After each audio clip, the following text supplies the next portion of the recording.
Gaur gauza ahas berezi eta indartsu bat aipatuko dizut, jendeak ordenagailuz asmatua, adimen artifiziala edo laburturik AA.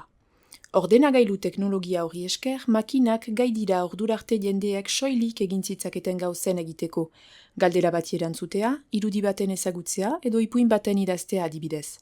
Makina adimentsuen sortzeko ideia ez da atzokoa. Zientzialariek 1950ko hamarkadan asmatu zuten adimen artifizial ejan moldea.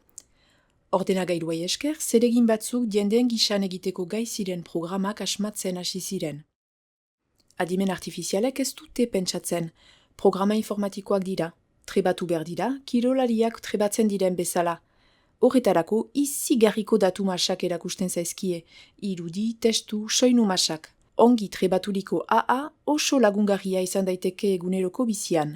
Adibidez, ondakinak sailkatzen lagun dezake, irakurtzeko zailtasunak dituen norbaiti testu bat ozenki irakurri, edo erranaldi bat beste hizkuntza batera itzuli.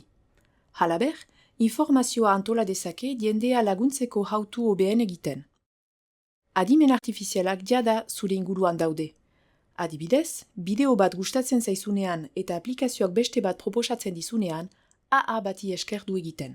Edo zure galderei erantzuten duen 5 gorailu konektatuan entzuten duzuna hotsa ongi trebatua den AA batena da.